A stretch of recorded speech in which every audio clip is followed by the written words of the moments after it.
क्या भारत का संविधान पूरी तरह से पश्चिमी देशों की नकल है या फिर उसकी आत्मा में कहीं ना कहीं भारत के हजारों वर्षों पुरानी सभ्यता की झलक भी दिखाई देती है? क्या संविधान और सनातन दर्शन एक दूसरे के विरोधी हैं या दोनों के बीच कोई गहरा संबंध है? आज का वीडियो शायद इस श्रृंखला का पूरी सबसे बहुत महत्वपूर्ण वीडियो है, क्योंकि आज हम किसी राजनीतिक दल का नहीं, संविधान सभा, संविधान निर्माताओं और ऐतिहासिक तथ्यों की बात करेंगे। बहुत से लोग मानते हैं कि संविधान केवल डॉक्टर भीमराव अंबेडकर ने लिखा, लेकिन वास्तविकता यह है कि संविधान एक संविधान सभा द्वारा तैयार किया गया, जिसमें विभिन्न विचारधाराओं, विभिन्न क्षेत्रों और विभिन्न समुदायों के सदस्य शामिल थे। डॉक्टर अंबेडकर प्रारूप समिति यानी ड्राफ्टिंग कमेटी के अध्यक्ष थे और उनका योगदान अत्यंत महत्वपूर्ण था, लेकिन अंतिम संविधान अनेक बहसों, संशोधनों और सामूहिक निर्णयों का परिणाम था।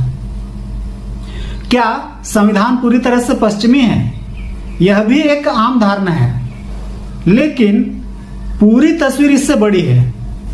हाँ, संविधान ने ब्रिटेन, अमेरिका, आयरलैंड, कनाडा और ऑस्ट्रेलिया जैसी लोकतांत्रिक व्यवस्थाओं से संवैधानिक विचार ग्रहण किए, लेकिन साथ ही उसने भारत की परिस्थितियों, स्वतंत्रता आंदोलन के आदर्शों और भारतीय सामाजिक वास्तविकताओं को भी ध्यान में रखते हुए संविधान का निर्माण किया।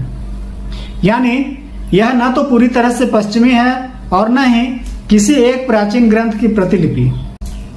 क्या संविधान में भारतीय संस्कृति की झलक है? अब एक रोचक तथ्य बताता हूं।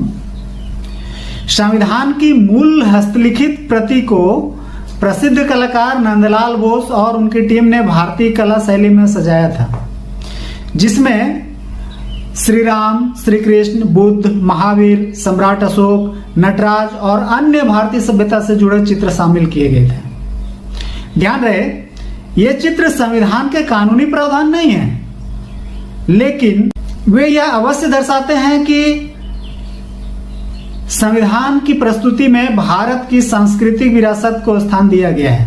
विधानसभा में यह प्रश्न उठा था कि क्या भारत किसी एक धर्म पर आधारित राष्ट्र बने? अंततः संविधान निर्माताओं ने एक ऐसा ढांचा अपनाया जिसमें राज्य किसी एक धर्म को आधिकारिक रूप से अपना धर्म घोषित नहीं करता, जबकि प्रत्येक नागरिक को धर्म की स्वतंत्रता दी जाती है। यह व्यवस्था भारत जैसे विविधतापूर्ण समाज को ध्यान में रखकर बनाई गई थी। अब एक दिलचस्प तुलना करते हैं। सनातन दर्शन कहता है सत्यम वद, यानी सत्य बोलो। संविधान कानून के शासन यानी रूल ऑफ लॉ और